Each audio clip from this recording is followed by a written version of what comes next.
Hey, what's up, Bob Mortgage Nation? This is episode number 2 of the Ask Bob Mortgage Show. You have questions, I have answers. Great question. What I want to be able to do is give you world life experiences that I've been going through. Now, what we do with the Ask Bob Mortgage Show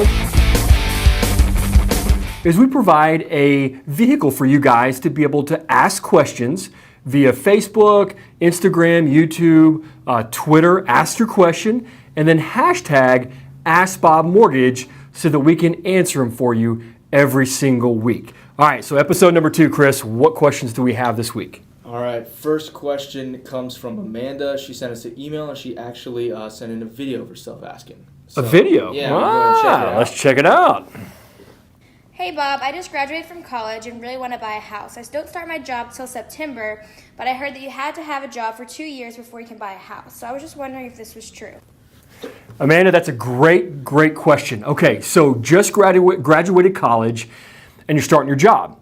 What we'll use is actually your transcripts from your college to show your work history. So your college will give us the established 2 years work history that we're needing, and then we can use your offer letter that you have for your job in September to go ahead and get that loan approved for you to be able to buy a home. So great question, Amanda, but yeah, your college does count, so good job.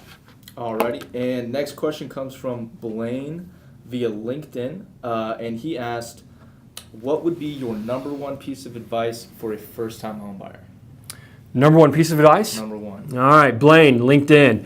All right, buddy, so I'm going to tell you there's a lot of pieces of advice I would give to a first-time home buyer, but the number one piece of advice is absolutely 100% start with the lender and get pre-qualified.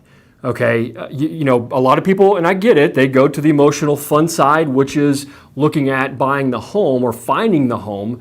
But when in reality, I do believe you need to start on the financing side just to make sure, that you know exactly what your monthly payment would look like, what your out-of-pocket expense would look like. And so that way, when you do find that perfect home, you have the ability to execute on a contract. So number one tip is the pre-qualification. Now, number 1A, is go ahead and get you fully pre-approved. That's the next step after pre-qualification. And then when you work with us, we actually take you all the way through the process and get you fully approved before you ever execute on a contract. And that eliminates all levels of stress, provides a high level of certainty for that seller when you put that contract in, because we're able to close these loans in 9, 10, 12 days every single month. So that'd probably be my number one tip, Blaine. Alrighty. And next question is coming from Leah. From Facebook, and she says, "Hi Bob, I was wondering if you have any videos or educational content discussing the pros and cons of buying a home directly from someone else. I've heard of people approaching homeowners directly in difficult markets, helping sellers to save money and buyers to avoid the rat race. If you involve a real estate lawyer to handle contracts or even pay a realtor on a consultant basis to advise you, is it still a nightmare or is it a good opportunity?" Okay. That's a big one. That was Leah? That's Leah. All right, Leah. So here's the deal, and I'm going to speak from experience on that one, okay? You need to always use a real estate agent. I mean, I truly believe that. Even from personal experiences, you have to use a real estate agent. They are going to help you navigate all the landmines that are out there. I mean, even somebody that has bought, and I've lived in 12 homes over my 22 years in this business, there are things that are going to come up that even I as a mortgage professional are not aware of, and a real estate agent, that's what they do. That's their core competency. So they're going to help you navigate that. And it's not just about the writing of the contract, because you could hire a real estate attorney to do it, but there's so many things that go into structuring that contract the right way and how to negotiate it up front. You may think you're going to be saving some money or saving the seller some money by not using an agent, but the reality is you're going to be costing yourself thousands, if not tens of thousands of dollars by not knowing how to properly negotiate that contract up front. And then maybe even the negotiations that come after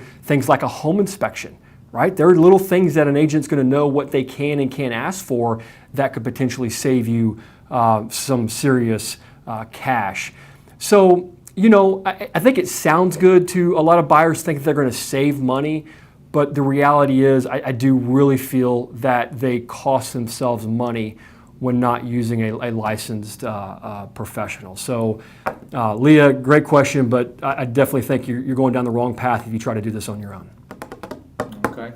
And last question from social media is from Jeff Scott K from Instagram. He says, Bob, my fiance and I will be buying a home next year. Do you have any tips for us to make sure buying a home comes true? Okay, so first time home buyer? I would guess. He didn't say, but yeah, buying a home next year and he's just getting Okay. married. So here's what I'd recommend. Who was that? That's Jeff Scott K. Jeff Scott K. All right. So my recommendation is this. One, like I told the previous one, Blaine. Yeah, Blaine. You want to go through and you want to get pre-qualified. Okay, that just sets the stage for everything that you're going to be working towards in that home purchase over the next year. But let's say we have you pre-qualified. What are the other things that I would tell you to do? First thing, depending on your cash position, because one of the biggest barriers to purchasing a home for most people is going to be their down payment. Now, we have ways to eliminate their down payments through grants and things of that nature, but I don't know this individual's income levels or anything like that, so let's assume you can't qualify for a grant, and you're going to need to have money. Well, if you don't have money, probably the first tip I'd tell you is to set up a savings account, call it your house fund, and have your checking account do an automatic, deposit into savings with a particular amount of money that you're comfortable budgeting each month or each paycheck that goes into savings, and it helps you build on a savings account for a down payment. Probably another tip would be, really look at where your credit is, and that's why pre-qualifying is a good thing to do up front. But if you don't have credit, there are things that you can do to establish credit, like secured credit cards, maybe taking out a personal installment loan. That'll help build credit, because we do, credit scores are a big part of determining what type of loan that you qualify for. So then the other thing on that credit side is going to be managing the debt that you have compared to the capacity or the high limit of debt that you can have. So for instance, if you have $1,000, let's say, available credit limit on a credit card, most of the time we're going to want to see that every month being paid down to about $250. So keeping about a 25% ratio on that debt loads, because that's going to give you the highest increase in credit scores. If that thing gets up there too high, then it's going to pull down on the credit scores. And they typically cycle through every month. So you could be at $1,500 halfway through the month, but just pay it down to $250 before the end of the month so that it reports to the credit reporting agencies the right way. And then, the last thing is just, really work to pay down that debt, because ultimately that impacts what we call your debt to income ratio. And that debt to income ratio is how we determine what money you have left over out of your monthly paychecks to use to purchase a home. So the less debt that you owe monthly payment-wise increases your house payment and purchase price ability.